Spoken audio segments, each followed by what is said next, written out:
Today we are going to study trade union role in monopsony market or imperfect labor market. Okay. In monopsony we said he is the wage setter. Basically, he sets the wages equal to average cost and he is very strong in setting that because he is the single employer in the market. No one else is going to provide employment opportunities, and there are many people, many employers, those who are willing to work with that employer.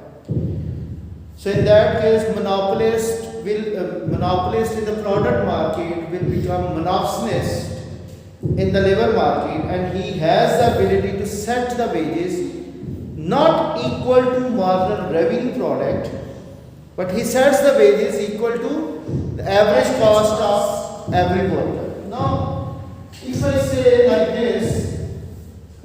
this is labor, I say you can write any currency over here, maybe pound sterling. So this is what the supply of labor in case of monopsony. And we said this is the marginal cost of monopsonist. And marginal revenue product or value of marginal revenue product, that is called demand curve, which is, I am writing it right now, marginal revenue product of labor. He decided to hire the number of workers where marginal revenue product equals to marginal cost. These number of workers are hired. He is hiring less workers and setting lower wages. This is the wage rate equal to average cost of each worker. He is the wage setter. Instead, he has to pay this wage rate or market wage rate where demand and supply are equal. In case of competition, this would be the wage rate and more number of people would be employed. Alright? He is using his monopsony power. Now, if trade union comes into this monopsony form, trade union, we studied yesterday about the competition market. In competition, how trade union will be behaving. Now, this is imperfect competition. Okay. Now, if trade union is coming, first of all, they are able to increase the wages at this level. Slowly, they are able to increase the wages. What happens now? Instead of this labor supply curve, now as the wages are now set by the union at this level, they are able to increase the wages. They will not be allowing the employer to reduce the employees. No worker will be made redundant. Rather, they will be able to increase their number of workers at this wage rate. Now it is going to be the labor supply which is equal to average cost and marginal cost. They will be able to increase the workers up till here, and now labor supply will become like this. It is like a step function. They can increase the number of workers up to this level. But right now, if the firm is hiring the same number of workers, instead of making them redundant, they will be paid this wage rate. Trade union is not going to this level, but I say now the supply will become horizontal instead of having this upward sloping. In case of competition, we said labor supply curve is horizontal. So when wages are fixed, it will become horizontal. So in that case, I was saying that when supply is becoming horizontal, then labor supply will have up till this level where demand and supply are equal. Although trade union is not going to that level of employment, first of all, they are not allowing the monopsonist to make any forced redundancy of the workers, those who are the members of trade union. Even the same number of workers which are hired by the firm, they will be paid the union wages instead of the monopsonist wages. Okay. Now, by how much a trade union has the power to increase the wages in this market? I said this was the model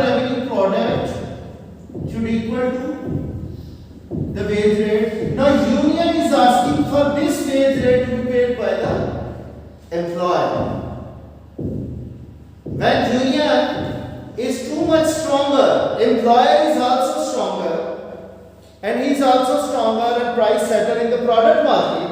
He is monopolist in the product market. So here labor will become the monopolist. Labor is becoming monopolist in the labor market, and employer will become monopolist in the product market. We say this is called the bilateral monopoly. What it is? Bilateral monopoly. In product market, producer is monopolist, and in labor market, trade union is going to be the monopolist. Now, instead of this wage rate, what happens? Now, trade union is setting the wages equal to minor revenue product of the workers. Clear? These are the union wages in case of monopsony or imperfect labor market. Do you think the number of workers hired they have been reduced like competition? None of the worker is made redundant. This is the power of the trade union in the case of monopsony. Although previously they were weaker than employer, but now due to their more trade union power, they are able to increase the wages. Even the number of workers were not made redundant by the employer. Now, please be attentive what I am going to say. Now, what will be the shape of labor supply? The labor supply will be like this.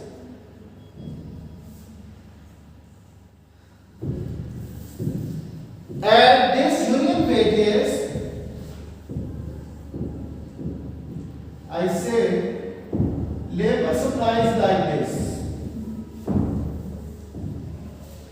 Now this part of the labor supply curve, which was previously upward sloping, that will become ineffective. Because why this labor supply curve will become ineffective? Notice the reason behind. The reason is wages are downward rigid. Kya? Wages are downward rigid. They don't come back to the previous level once they attain a higher level. Clear? When we said labor supply is upward sloping, what does it mean? In order to hire an extra worker, the employer needed to increase the average wages. Average wage rate should be higher in this upward sloping labor supply curve. This is the upward sloping supply curve. So when employer was intending to increase the number of workers, he has to offer the higher wages. And now what is happening? Do you think wages can come down again? That's why this part of labor supply and marginal cost, they will become ineffective. Now we are having horizontal labor supply curve up till this king cost of supply. What does it mean, the horizontal part of the excess labor supply? So can you repeat this? I am saying now labor supply curve will start from here and it goes to this king. It remains horizontal.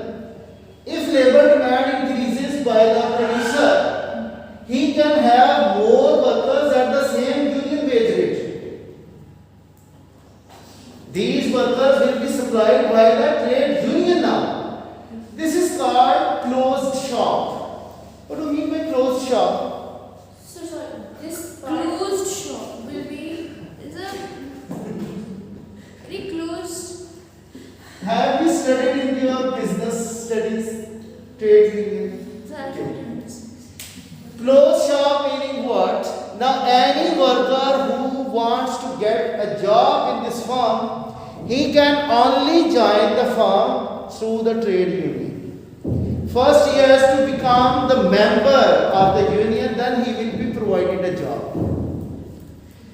What I am saying, the trade union is controlling the labor supply at this wage rate. Clear now? This is called closed shop. Any worker who is going to be hired by the firm, he can only enter by the door of trade union. Cannot get job independently. So labor supply will control the labor trade union. Labor supply will be controlled by the trade union. Anyone who is going to enter into the firm, he will be able to get the job through the trade union instead of his independent job already. Okay. Now, what I wanted to say, when demand of labor is increasing by the employer, he can hire more workers at this union wage rate. He needs not increase the wages for the extra workers, because his marginal cost of every extra worker and average cost of every extra worker will remain constant at this horizontal point.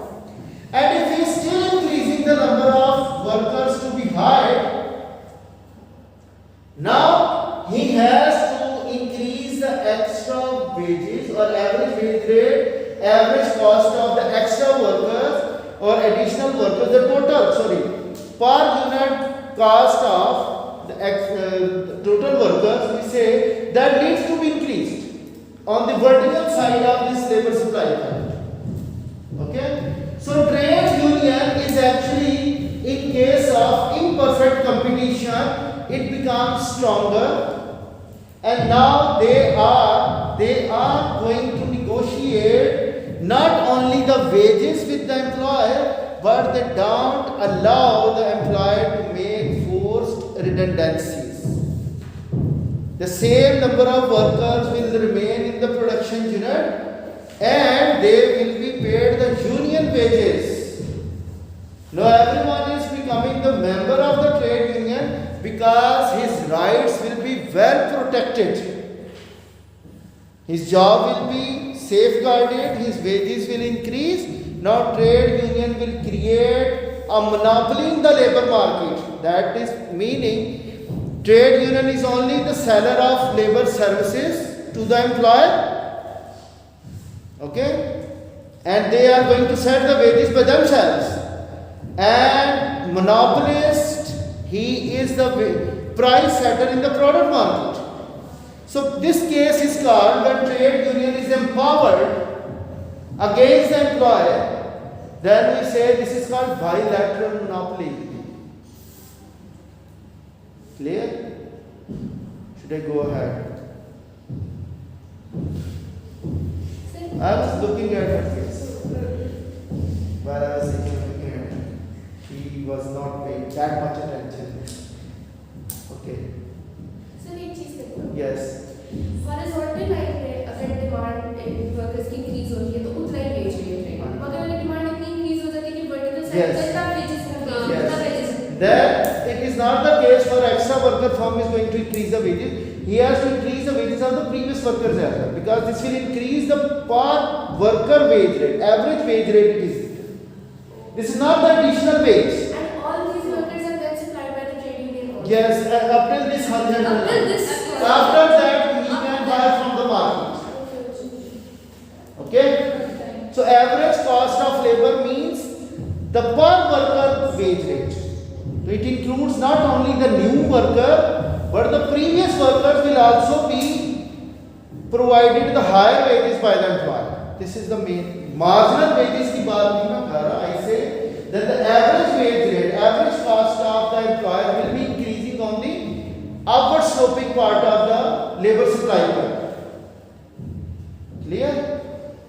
This is how trade union is working in case of imperfect competition, whether it is monopoly market or oligopoly market, where few employers are present and many workers are willing to render their services. That is the end of this topic, monopoly and trade union. Clear? I will start the new topic after this.